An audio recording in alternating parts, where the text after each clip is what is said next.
Hello and welcome to Entirely English. This is our last in the series of idioms that we use commonly in English that arose in the Navy, the Royal Navy, from hundreds of years ago. Today we're doing the last three letters, X, Y and Z, sort of. And I just want to give a quick shout out to Roger Sir. I'm not sure if I'm pronouncing that surname correctly. Sir? S-U-H-R? I'll call you Sir Roger. Sir Roger, thank you for being my latest subscriber. Nice to see you here. And to the subscribers who've joined, who I haven't named, I apologise. YouTube just didn't tell me your names. So say hello in the comments below so we can get to know each other.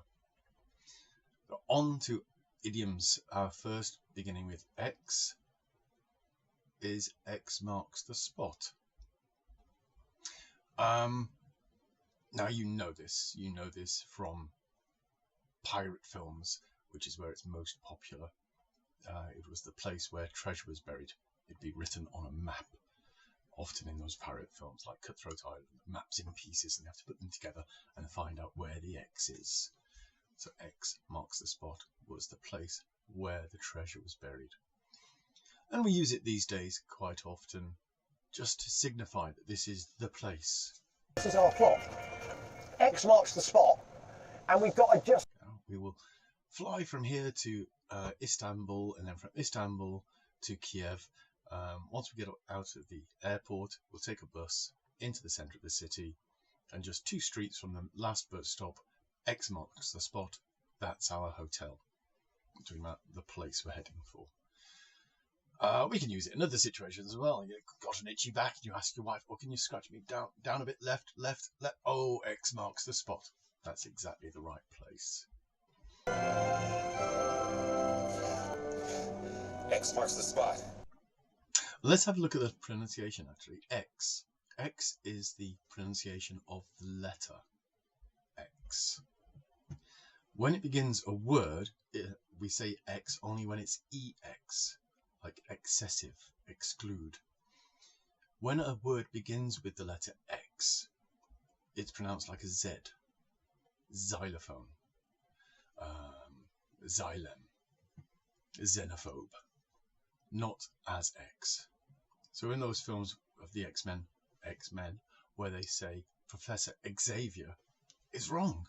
It's Xavier, same as Xander is the shortened version of Alexander. That's just a bugbear I have. Anyway, our tenuous one for X is, another pronunciation of X is cross. We say cross.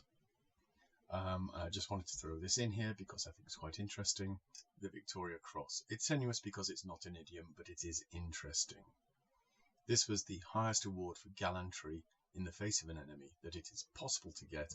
It was first issued in 1854 on the 21st of June to Rear Admiral Charles Davis Lucas, which is why it's included here, because he was from the Navy. But just cross X, filling in space.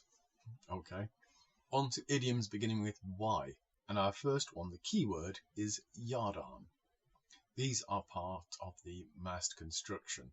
You have the yards that come out of the mast horizontally, and the yard arm is the piece at the end.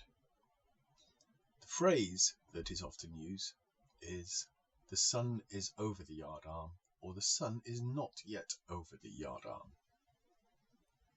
The expression is thought to have originated in the North Atlantic, where the sun would be above the yardarm at about 11 o'clock in the morning.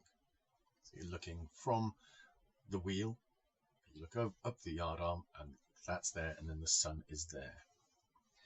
And it was used as a timing device, because after the sun was above the yardarm, you could have a drink, your first tot of rum. 11 AM coincided with the forenoon stand easy period, basically relaxing period.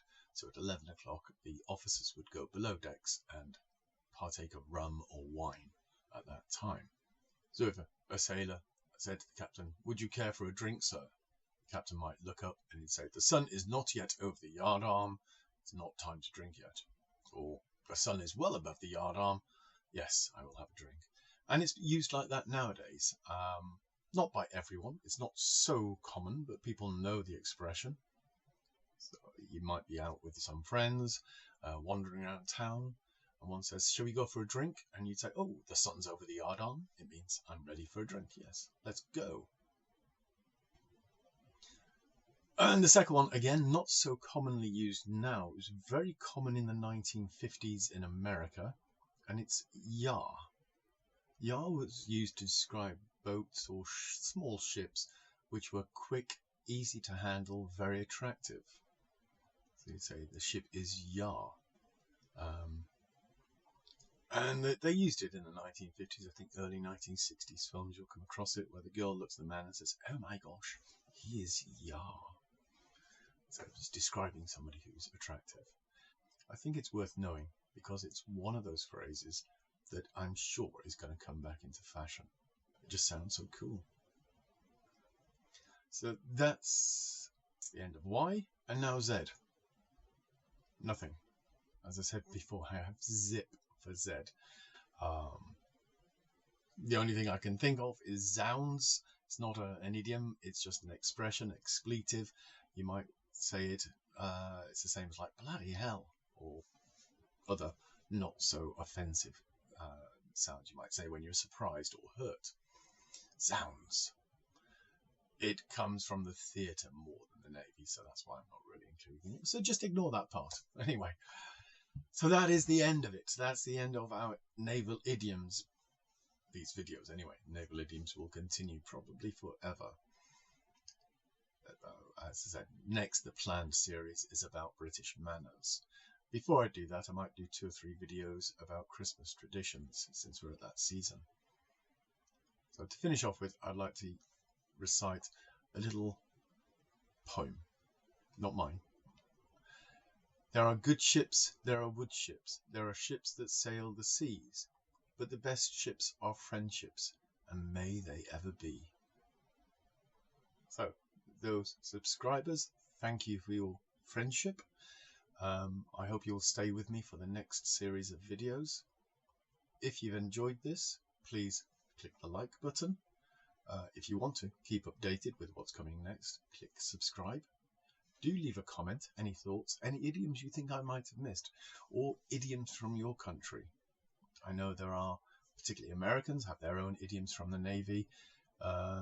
If you're from any of the coastal places, Portugal, Spain, Turkey, any country that has a Navy, you must have idioms. Let me know. Let's chat about them.